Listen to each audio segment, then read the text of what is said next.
السلام علیکم ورحمۃ اللہ وبرکاتہ نحمده ونصلی علی رسولہ الکریم اما بعد۔ آج کا سبق رمضان کے متعلق دے رہا ہوں، اور یہ رمضان کے متعلق پہلا سبق ہے کہ عام طور سے رمضان کے مہینے میں آدمی تہجد میں تو اٹھتا ہی اٹھتا ہے سحری کھانے کے لیے۔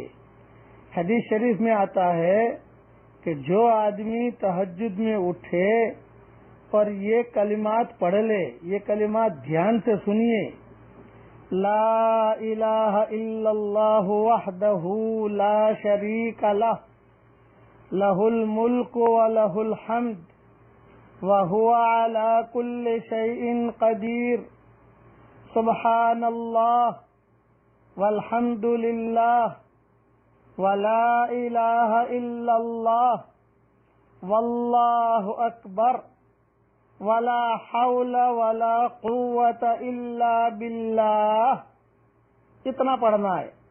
اس کے بعد آپ اپنی زبان میں کہہ دیجئے، عربی میں کہہ دیجئے اللہم اغفر لی، یا اردو میں کہہ دیجئے اے اللہ مجھے معاف کر دے، یا کوئی اور دعا مانگیے۔ وضو کیجئے، نماز پڑھیے تو حضور صلی اللہ علیہ وسلم فرماتے ہیں جو دعا مانگے گا اللہ تعالیٰ اس کی دعا قبول کرے گا، اور نماز پڑھے گا تو اللہ تعالیٰ اس کا نماز کا پڑھنا قبول کرے گا۔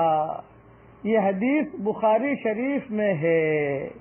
اس لیے سحری کھانے کے لیے تو اٹھنا ہی اٹھنا ہے۔ یہ دعا یاد کر لیجئے، بچوں سے بھی یاد کروا لیجئے۔ اچھا، یہ خالی رمضان کے مہینے کے لیے نہیں ہے، یہ تو سال بھر تہجد کے لیے یہ دعا ہے، لیکن رمضان کے مہینے میں اس لیے شروع کر رہا ہوں کہ سال بھر تو آدمی تو غفلت رہتی ہے، کبھی اٹھا کبھی نہ اٹھا، لیکن رمضان کے مہینے میں تو آدمی اٹھتا ہی اٹھتا ہے۔ اس لیے یہ دعا یاد کر لیجئے، بیوی سے تو یاد کروا دیجئے، بچوں کو یاد کروا دیجئے۔ 2 راتوں میں آپ کو یہ دعا یاد ہو جائے گی انشاءاللہ۔